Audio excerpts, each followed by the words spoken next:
When God speaks and asks you to stop, stop right there. In this video, I'll be telling you and reminding you why you should listen to the promptings of the Holy Spirit and why you should listen and obey once God speaks to you.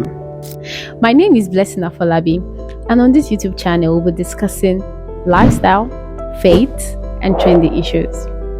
Let me tell you a personal story. Recently, I was in the office and I was having a meeting.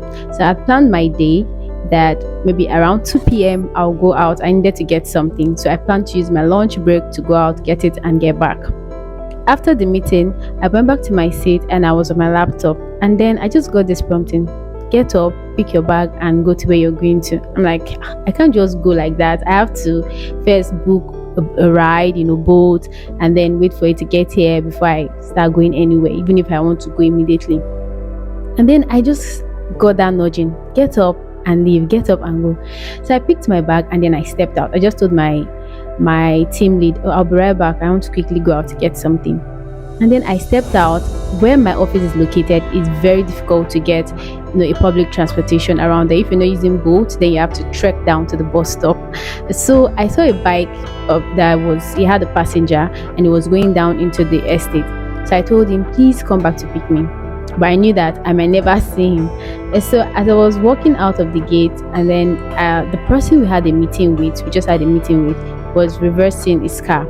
And then he just asked me, where are you going to? But I simply said, I was just going down to the bus stop. So he said, I should get in. Then he asked me again, where exactly are you going to? And I told him, I was going to so place.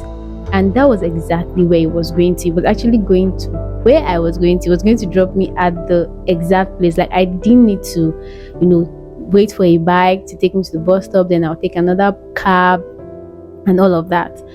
So it was looking like a very simple nudging, but then it saved me a lot of stress, headache. I was not even really in the right state of mind that day.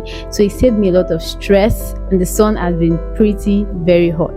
So I'm just giving you sharing my experience with you to tell you that sometimes it might look like a simple nudge, it might look like a very stupid idea. Why do I need to stand up and go out at that time? I already had my day planned out for real. So why did I need to leave? But then I obeyed, and then it saved me a lot of stress. And then the nudgings you might get might not just be for you alone. It might be affecting 1,000,001 people. Funny enough, the thing I was going to do was for someone, not even for me. I was going to get something for someone.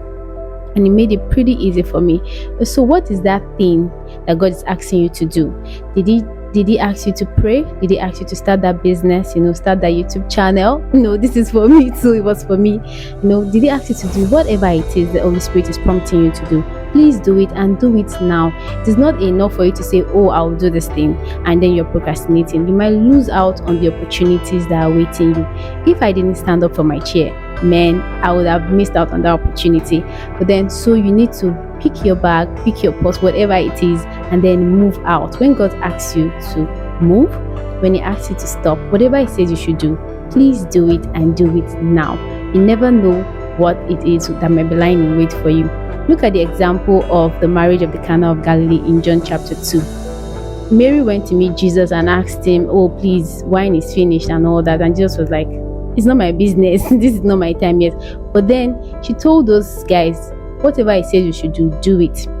And then Jesus commanded them to go fetch water, get the barrels and all of that. And they obeyed. And just because of that obedience, they were able to save, a marriage ceremony, and they had the best of the wines in the city. So please, whatever it is God is asking you to do, please obey, please do it. It might not just be for you, it might be for generations to come. You never know the life that you're going to be touching or impacting. It might not be as simple as my own experience, it might be something bigger, whatever it is. But then obedience starts from the little things. If you can obey the little things, then it will be easier for you to obey the bigger things. So today, make sure you start that business, you start that, your career, take that exam, go to school, whatever it is you want to do it, as long as the Holy Spirit is leading you to do it, and he will back you up. So thank you so much for listening. Please do well to like, share, subscribe to this channel. Let your friend tell another friend about this channel, because we're going to bring you very interesting topics in the coming weeks. See you there.